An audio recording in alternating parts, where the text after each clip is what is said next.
naissance, c'est un nouveau festival, c'est une première édition, on est très heureux que ça reparte.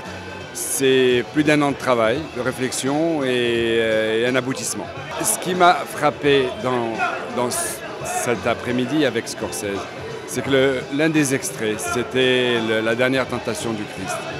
Et cet extrait-là a été tourné à 20 km d'ici. Et il a fait le tour du monde. Et la photo d'hier soir entre De Niro et Scorsese a fait le tour du monde. Ce matin, elle était en Australie, en Suisse, au Canada, partout. Et je trouvais ça extraordinaire. Leur message était...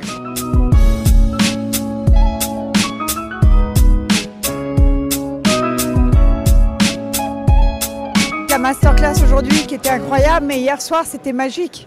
Tout le monde pleurait, beaucoup d'invités ont pleuré, parce que Robert De Niro lui-même a presque pleuré sur scène. Et en fait, ce qu'on ne sait pas assez, c'est que De Niro et Scorsese n'ont pas été ensemble dans un festival international depuis 25 ans, je crois. Donc c'était un grand moment privilégié pour le Maroc, pour les Marocains, et ça me fait très très plaisir. Et Robert De Niro va dans les souks tous les jours, il se promène, il rencontre la population et il est très heureux ici. Et les masterclass sont un peu trop pleines, on est obligé de refuser beaucoup de monde. Alors je ne sais pas, peut-être que l'année prochaine on les fera dans une plus grande salle. D'abord comme spectateur, elle représente quelqu'un qui est l'auteur d'une œuvre très extraordinaire, très unique, très personnelle. Elle est quelqu'un qui, par ailleurs, fait partie de nos existences. Je l'ai bien avant d'être au Festival de Cannes à Lyon. Elle venait déjà et c'est quelqu'un qui évidemment incarne aussi cette idée que le regard d'une femme cinéaste est quelque chose de singulier et elle a montré que c'était fondamental et qu'il faut qu'il y en ait plus.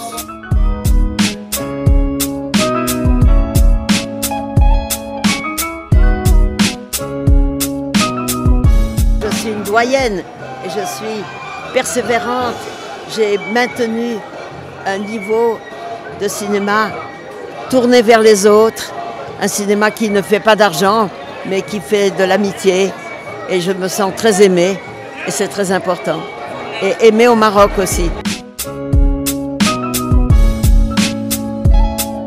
Bon, Matteo, c'est un personnage très particulier, c'est-à-dire c'est un homme qui a eu du succès avec son métier et qui, à bout d'un moment, il découvre que son frère, il ne va pas bien. Et donc, il le prend avec lui dans sa maison. Il vit à Rome, dans le centre de Rome.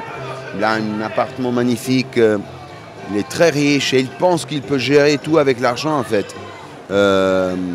Sauf qu'avec des choses très importantes comme la maladie, tu vois, des choses qu'on n'expecte pas et qui le destin, si on y croit en Dieu, nous amène, nous envoie. Il faut gérer les choses un peu différemment. Et donc c'est un parcours, bien sûr, un parcours humain, sur la compréhension des valeurs si compliquées et si importantes.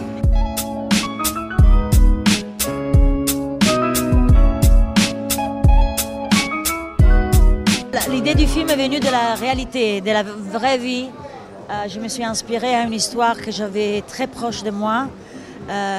L'histoire, c'était en train de passer à quelqu'un que j'aime beaucoup, un vrai copain, qui m'a donné l'inspiration de la raconter, parce que j'ai trouvé qu'il y avait tellement des choses que c'était intime, mais en même temps universelles pour tous.